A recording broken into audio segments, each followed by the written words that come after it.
नमस्कार, मैं हिमांशु कुमार। आप देख रहे हैं वेब समाचार। झारखंड की बात के इस खास पेशकश में आप सभी का बहुत बहुत स्वागत है।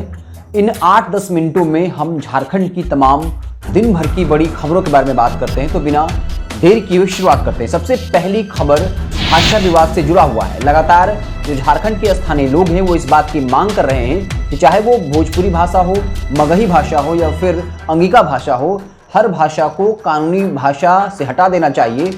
और इसकी शुरुआत पिछले शुक्रवार को हुई थी, जब देर रात के अंधेरे में हेमंत सोरेन की सरकार ने धनबाद और बोकारो जिला की जो भाषा सूची है उससे भोजपुरी मगही को आउट कर दिया। और अब इसको लेकर झारखंड में लगातार विवाद बढ़ता जा रहा है। एक तरफ जहां मगही भोजपुरी अंगिका मंच ने साफ तौर पे कह दिया है कि हम सरकार के इस फैसले के खिलाफ सड़कों पर उतरेंगे और फिर भी अगर सरकार नहीं मानती है तो हम अदालत का दरवाजा खटखटाएंगे, तो वहीं दूसरी तरफ आदिवासी और मूल निवासी मंच ने कह दिया कि अभी धनबाद बोकारो से इसकी शुरुआत हुई है, हर जिलों से इन तमाम भाषाओं को कानूनी मान्यता रद्द कर देनी चाहिए और अगर ऐसा नहीं होगा तब हम सड़कों पर उतरेंगे। और बता दें कि हेमंत सोरेन सरकार की तरफ से मंत्री जगन्नाथ महतो ने खुलकर इसका समर्थन किया था और कहा था कि भोजपुरी, मगही या फिर अंगिका भाषा को कानूनी भाषा के दायरे से हटा देना चाहिए। वहीं इस वक्त झारखंड के एक बड़े नेता निर्दलीय विधायक सरयू राय ने इसका विरोध किया और ये कहा कि सरकार को इस सवाल का जवाब देना चाहिए कि आखिर किस कानून के तहत इसे इन भाषाओं को कानूनी मान्यता दी गई थी और अब इस किस कानून के जरिए, संविधान के किस प्रावधान के जरिए इन भाषाओं की कानूनी मान्यता जो है वो समाप्त की जा रही है। तो वक्त के साथ ये जो पूरा मसला है वो बढ़ता जा रहा है और इस बात की संभावना है कि दोनों भाषा के लोग जो हैं वो कहीं आमने सामने न हो जाएं। और दूसरी खबर इससे जुड़ी हुई है। दूसरी खबर ये है कि राज्यपाल ने केंद्रीय गृह विभाग को पत्र लिखा है और इस बात की शंका जाहिर की है कि आने वाले वक्त में झारखंड में त्रिस्तरीय पंचायत चुनाव होने हैं और ये जो भाषा विवाद है इससे हिंसा होने की संभावना है, दंगा होने की संभावना है, लॉ एंड ऑर्डर बिगड़ सकता है। राज्यपाल ने बाकायदा केंद्रीय गृह मंत्रालय को पत्र लिखकर इस बात के लिए आगाह किया और इसके साथ ही विपक्षी पार्टी के नेता हेमंत सोरेन पर हमलावर हो गए कि हेमंत सोरेन जानबूझकर दो भाषा के लोगों को आमने सामने खड़ा कर चुकी है, क्योंकि सरकार ने 2 सालों में कोई काम नहीं किया, रोजगार और नौकरी का मसला था। इसलिए हेमंत सोरेन ने खुद इस मसले को उभारा। जब पहली बार हेमंत सोरेन ने कहा था कि मगही और भोजपुरी भाषा बोलने वाले डोमिनेटिंग होते हैं, अन्याय करने वाले होते हैं, ये हमारी माँ बहन के साथ बदतमीजी और बलात्कार करते हैं। तो साफ तौर पे राज्यपाल की चिट्ठी ने पूरे झारखंड की सियासत को जो है गर्म कर दिया है। तो दूसरी खबर थी और फिर अब अगली खबर की तरफ बढ़ते हैं। लगातार झारखंड सरकार केंद्र सरकार पर आरोप लगा रही थी कि जब सभी राज्यों में चुनाव हो रहे हैं, विधानसभा चुनाव हुआ, लोकसभा चुनाव हुआ, कोरोना के वक्त में भी, उस वक्त में झारखंड में पंचायत चुनाव को क्यों रोका जा रहा है। और अब एक बड़ी खबर है, बता दें कि अब निर्वाचन आयोग की तरफ से तमाम जिले के निर्वाचन पदाधिकारियों को पत्र लिखा गया और 23 से 25 फरवरी के बीच अलग अलग जिलों के निर्वाची पदाधिकारियों की ट्रेनिंग होगी, उन्हें प्रशिक्षण दिया जाएगा। और इस पत्र में साफ तौर पे कहा गया है कि जल्द ही झारखंड में पंचायत चुनाव होने हैं और जब ये ऐलान कर दिया गया कि 23 से 25 फरवरी के बीच झारखंड के निर्वाची पदाधिकारियों को ट्रेनिंग दिया जाएगा, तो साफ है कि अब जल्द से जल्द झारखंड में पंचायत चुनाव को लेकर तारीखों का ऐलान हो सकता है। तो ये तीसरी खबर थी। अब अगली खबर की तरफ बढ़ते हैं। बता दें कि 20 से 22 फरवरी के बीच गिरिडीह में कांग्रेस का चिंतन शिविर चल रहा था, जहां लगातार कांग्रेस के नेता ही अपने पार्टी के नेताओं पर सवाल उठा रहे थे और ये कह रहे थे कि झारखंड में भले ही गठबंधन की सरकार हो, कांग्रेस उसका साझेदार है, लेकिन कांग्रेस नेताओं को ऐसा लगता ही नहीं कि उनकी सरकार है। और अगर ऐसा होता रहा तो आने वाले वक्त में जब झारखंड में विधानसभा चुनाव होगा उस वक्त कांग्रेस जो है अच्छा परफॉर्म नहीं कर पाएगी। उन्होंने ये कह दिया कि ऐसा लगता ही नहीं है कि झारखंड में कांग्रेस पावर में है। झामुमो की सरकार जो है वो कांग्रेस नेताओं को मोहत नहीं दे रही है। अगर ऐसा होता रहा तो वक्त के साथ झारखंड में कांग्रेस कमजोर हो जाएगा। और ये भी कहा कि झारखंड में कांग्रेस जो है वो अब अनुसूचित जनजाति, खासकर जो संथाल की जनसंख्या है, कुल अनुसूचित जनजाति की संख्या देखें तो 23 से 25% के आसपास है, उसमें से 30% जनसंख्या सिर्फ संथालों की है। तो कांग्रेस नेताओं ने यह कहा कि अब कांग्रेस को संथाल समुदाय के लोगों के बीच में जाना होगा, उन समाज के लोगों को कांग्रेस में जो है पद देना होगा, सम्मान देना होगा, तभी कांग्रेस झारखंड में बढ़िया कर सकती है।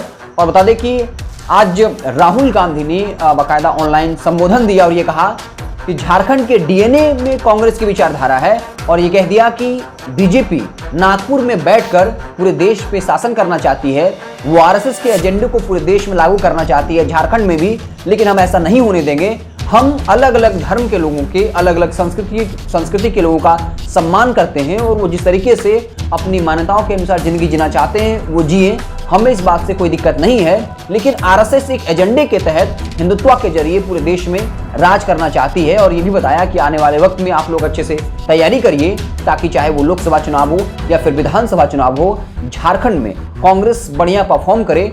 और आपको पता होगा कि जल्द ही अब झारखंड में पंचायत चुनाव होने हैं। पंचायत चुनाव के का भी जिक्र किया और ये कहा कि कांग्रेस पार्टी के लोग इस पूरे चुनाव में मजबूती से लड़े। बता दें कि राहुल गांधी ने साफ कर दिया कि जब भी उन्हें झारखंड के नेताओं की तरफ से आमंत्रण मिलेगा तब वो झारखंड जरूर आएंगे। तो राहुल गांधी ने कांग्रेस के नेताओं से कहा है कि अब पार्टी को झारखंड राज्य में जो है मजबूती दी जाए, पार्टी को मजबूत बनाया जाए। अगली खबर जो है वो झारखंड से है, जहां अब तक का सबसे बड़ा अभियान नक्सली के खिलाफ हुआ है। लोहरदगा और लातेहार के सीमावर्ती इलाकों में भाकपा माओवादी के रीजनल कमांडर रविंद्र गंजू के दस्ते के खिलाफ जो है लगातार वहां सीआरपीएफ की टीम हो, जिला पुलिस बल हो, वो लगातार छापेमारी कर रही थी। और ये पूरा मामला जो है वो 8 फरवरी 2022 को यह अभियान शुरू हुआ था और 21 फरवरी तक चला। इसमें बता दें कि 10 बार मुठभेड़ हुआ, 3 जवान घायल हुए और एक नक्सली की मौत भी हुई थी। बता दें कि इसके दौरान कई बंकर और कैंप जो नक्सलियों के थे उसे ध्वस्त किया गया। और बड़ी खबर ये है कि नक्सलियों के पास से 3.5 लाख रुपए जब्त किए गए। इसके अलावा आपको बता दें कि कुल मिलाकर जो है 9 नक्सली जो है वो गिरफ्तार किए गए हैं। 10 लाख का इनामी जो जोनल कमांडर था बलराम उरांव, उसकी गिरफ्तारी हुई है। इसके साथ ही 9 और उग्रवादियों की गिरफ्तारी हुई है। और अब ये संभावना जताई जा रही है कि लगातार झारखंड में जिस तरीके से नक्सली आतंक मचाए हुए थे उस पर अब रोक लग जाएगा, क्योंकि लगातार झारखंड में नक्सली जो है वो सुरक्षा बलों को निशाना बना रहे थे। कई सुरक्षा कर्मियों को मौत के घाट उतार दिया। बता दें कि इसी दस्ते पर यह आरोप था कि धररिया में आईडी ब्लास्ट हुआ था, 11 सुरक्षा कर्मियों की हत्या हुई थी। जो लुकैया मोड़ है वहां पर 4 पुलिस मारे गए थे। पाखर माइन से वहां बाहर 12 वाहनों को आग के हवाले किया गया। कुंजाम माइन से वहां 29 वाहनों को जलाने जैसे अपराध इस दस्ते पर जो है ऐसे इल्जाम लगे हैं और उनमें से 9 जो नक्सली हैं उनकी गिरफ्तारी हुई है। तो पुलिस बल सीआरपीएफ की टीम से एक बड़ी सफलता मान रही है। कहा जा रहा है कि इन उग्रवादियों की गिरफ्तारी से इन इलाकों में जो है अब नक्सली जो वारदातें थी, जिस तरीके से सुरक्षा कर्मियों को निशाना बनाया जा रहा था, उन्हें मौत के घाट उतारा जा रहा था, लगातार वाहनों में आग लगाया जा रहा था, अब ऐसी घटनाओं पर लगाम लगेगा। इसके साथ अब बढ़ते हैं अगली खबर की तरफ। आपको पता होगा लालू यादव को डोरंडा कोषागार मामले में दोषी जो घोषित किया गया, फिर सजा का ऐलान हुआ। 5 साल सजा हुई है, 60 लाख का जुर्माना हुआ है। जैसे ही सजा का ऐलान हुआ उसके बाद लालू यादव की तबीयत लगातार बिगड़ गई थी। इस वक्त वो रिम्स अस्पताल के पेइंग वार्ड में भर्ती थे, लेकिन उन्हें आज जो है बाहर निकाला गया, जहां उनका ईसीजी टेस्ट हुआ है। हालांकि ईसीजी टेस्ट का रिपोर्ट आ गया है, वो ठीक है, लेकिन दांत में कुछ दिक्कतें थी, डेंटल हॉस्पिटल भेजा गया था। हालांकि उसका रिपोर्ट आना बाकी है। हालांकि बता दें कि जब लालू यादव बाहर आए थे तो सुरक्षा के कड़े इंतजाम किए गए थे और एक बार फिर से जब तमाम जांच कर लिया गया है तो एक बार फिर से उनको पेइंग वार्ड में शिफ्ट कर दिया गया है। अब बढ़ते हैं अगली खबर की तरफ। रेलवे विभाग की तरफ से एक बड़ी लापरवाही सामने आई है। बता दें कि हटिया राउरकेला रेलखंड के बालश्रिंग लोधमा के बीच जो रेलवे ट्रैक है वहां पर इस वक्त काम चल रहा है। बाकायदा रेलवे विभाग ने तमाम अधिकारियों को हिदायत दी थी, यहाँ पर जो रेलखंड में काम हो रहा है वहां पर ट्रेन 20 किलोमीटर प्रति घंटा से स्पीड न चलाएं। लेकिन आपको जानकर आश्चर्य होगा कि 2 ट्रेन तपस्विनी एक्सप्रेस, इसके अलावा जो है हटिया यशवंतपुर एक्सप्रेस के जो ड्राइवर थे वो 20 किलोमीटर जो है वो सीमा तय की गई थी। आप इतना स्पीड से गाड़ी चला सकते हैं, लेकिन इन दोनों रेलगाड़ियों के ट्रेन के ड्राइवरों ने 100 किलोमीटर प्रति घंटा की रफ्तार से जो है ट्रेन को पास करवाया, जिसके बाद जो है बवाल मच गया कि एक बड़ा हादसा हो सकता था। हालांकि लोको पायलट ने यह कहा कि भूलवश ऐसा हुआ है, लेकिन क्या ऐसे भूल की कोई माफी है?